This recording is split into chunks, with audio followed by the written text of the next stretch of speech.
Canada के प्रधानमंत्री Justin Trudeau, जिन्होंने एक दशक से भी कम समय में वैश्विक राजनीति में अपनी अलग पहचान बनाई, उन्होंने अचानक अपने पद से इस्तीफा दे दिया है। भारत विरोधी बयानों और अघोषित एंटी इंडिया कैंपेन को लेकर ट्रूडो अपने घर और अपनी पार्टी में ही घिरते जा रहे थे।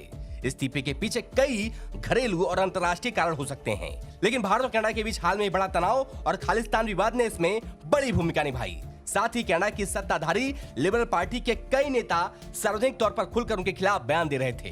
हाल के समय में कनाडा की गिरती इकोनॉमी, अमेरिका के प्रेसिडेंट इलेक्ट डोनाल्ड ट्रंप की टैरिफ धमकियों, बढ़ती महंगाई और हाउसिंग क्राइसिस को लेकर जस्टिन ट्रूडो को आलोचनाओं का सामना करना पड़ रहा था। ट्रूडो पर आरोप है कि वो खालिस्तान मुद्दे को लेकर भारत के खिलाफ आरोप लगाकर अपनी सरकार की नाकामी छिपाने की कोशिश कर रहे थे। तो आइए जानते हैं वो 5 कारण कौन से हैं जिसके कारण ट्रूडो को अपनी कुर्सी गंवानी पड़ी। खालिस्तानी आतंकी निज्जर की हत्या के लगाए आरोप। भारत और कनाडा के बीच राजनीतिक तनाव की शुरुआत सितंबर 2023 में हुई। जस्टिन ट्रूडो ने खालिस्तानी आतंकवादी हरदीप सिंह निज्जर की हत्या में भारतीय संलिप्तता के आरोप लगाए। निज्जर को कनाडा में एक सिख मंदिर के बाहर गोली मार दी गई थी।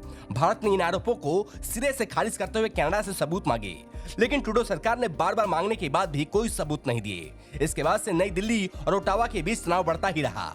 ट्रूडो ने दुष्प्रचार किया कि भारत आपराधिक गतिविधियों को स्पॉन्सर करता है।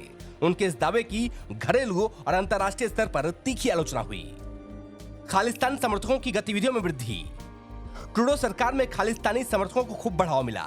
खालिस्तानियों ने भारतीय उच्चायोग और वाणिज्य दूतावास के बाहर हिंसक प्रदर्शन किए। भारतीय झंडे का अपमान किया गया। खालिस्तानी समर्थकों की रैलियों में खुलेआम भारत विरोधी नारे लगाए गए। भारत ने इन घटनाओं पर सख्त रुख अपनाते हुए कनाडा से कार्रवाई की मांग की, लेकिन ट्रूडो सरकार ने इसे अभिव्यक्ति की स्वतंत्रता का हिस्सा ठहराया और कोई एक्शन नहीं लिया। अपनी पार्टी के नेता हो गए बागी।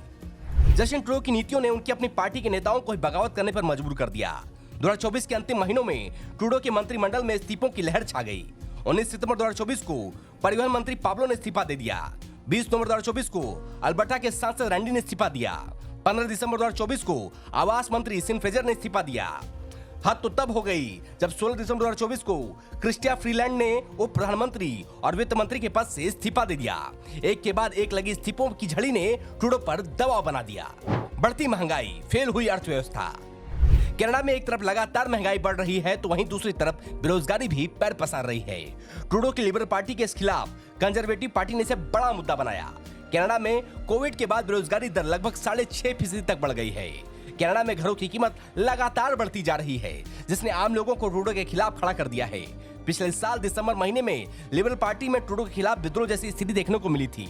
लिबरल पार्टी के 51 सांसदों ने एक मीटिंग में सहमति जताई और कहा कि अब ट्रूडो को अपना पद छोड़ देना चाहिए, जिससे ट्रूडो पर और दबाव बढ़ गया। ट्रंप की ट्रोलिंग से परेशान हो गए ट्रूडो। अमेरिका की कमान संभालने जा रहे डोनाल्ड ट्रंप लगातार जस्टिन ट्रूडो को ट्रोल करते नजर आ रहे थे।